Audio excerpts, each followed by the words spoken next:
ये एफबीडी क्या होता है? Free body diagram. Free body diagram का मतलब ये हुआ किसी भी बॉडी पर जितने भी एक्सटर्नल फोर्स लग रहे हैं अगर हम लोग एक डायग्राम में शो कर दें तो उसको बोलते हैं एफबीडी यानी फ्री बॉडी डायग्राम।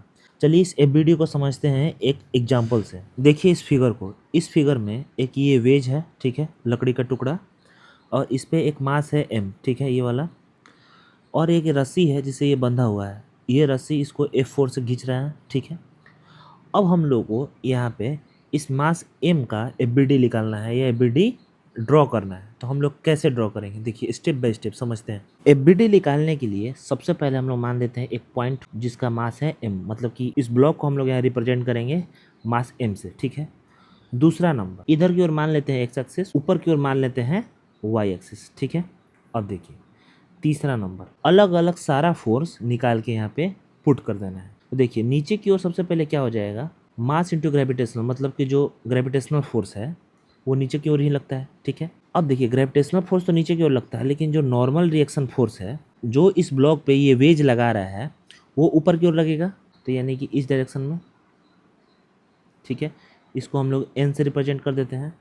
नीचे mg हो गया और इधर की डायरेक्शन में हो गया n, ठीक है। ये जो F फोर्स है वो दिया हुआ है पहले से, ठीक है। इस मोशन के वजह से अगर ये F फोर्स लग रहा है ऊपर की तरफ तो पीछे की ओर, मतलब जो इस मोशन का अपोजिट में कुछ फ्रिक्शनल फोर्स लगेगा यहाँ पे, उसको हम लोग छोटा f से डिनोट करते हैं। तो वो इस डायरेक्शन में छोटा f से डिनोट कर दिए। तो इस मास m का जो एफबीडी होगा वो हो जाएगा ये, ठीक है। इसमें इसका सारा फोर्स आ गया। सबसे पहले आ गया ग्रेविटेशनल फोर्स, फिर आ गया नॉर्मल रिएक्शन फोर्स, फिर आ गया जो अप्लाइड फोर्स है F, फिर जो फोर्थ नंबर पे आ गया ये फ्रिक्शनल फोर्स, ठीक है। ये अब इन सारे फोर्सेज को हम लोग कंपोनेंट x और y डायरेक्शन में ले लेंगे और फिर यूजिंग द वेक्टर प्रॉपर्टीज हम लोग उसको सॉल्व कर लेंगे, ठीक है। ये हुआ हमारा आज का एफबीडी का कॉन्सेप्ट। चलिए सॉल्व करते हैं एक पीवाईक्यू क्वेश्चन जो कि एफबीडी पे बेस्ड है। देखिए यहाँ पे एक वॉल है जिसका वेट है 0.5 kg, ठीक है। एक फोर्स इधर से लग रहा है, ठीक है। यहाँ इसका म्यूएस दिया हुआ है यानी कि frictional coefficient of the wall दिया हुआ है 0.2।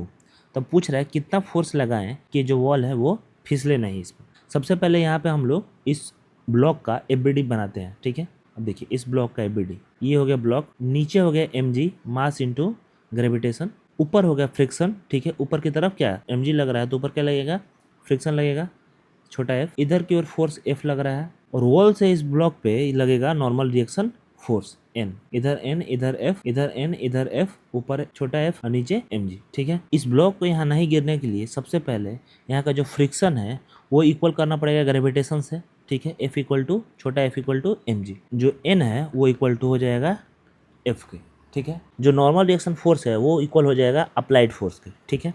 फ्रिक्शन का फॉर्मूला होता है N इंटू म्यू एस, ठीक है, इक्वल टू mg, ठीक है। N क्या है, F के बराबर है, तो F तो यहाँ हम लोग को पता नहीं है, F ही निकालना है, और म्यू एस पता है 0.2, मास पता है 0.5 और g पता है हम लोग को 10, ठीक है। तो F जो है वो इक्वल टू हो जाएगा 5/0.2 यानी कि 25 न्यूटन, ठीक है। हम लोग का जो आंसर हो जाएगा वो हो जाएगा 25 न्यूटन, ठीक है।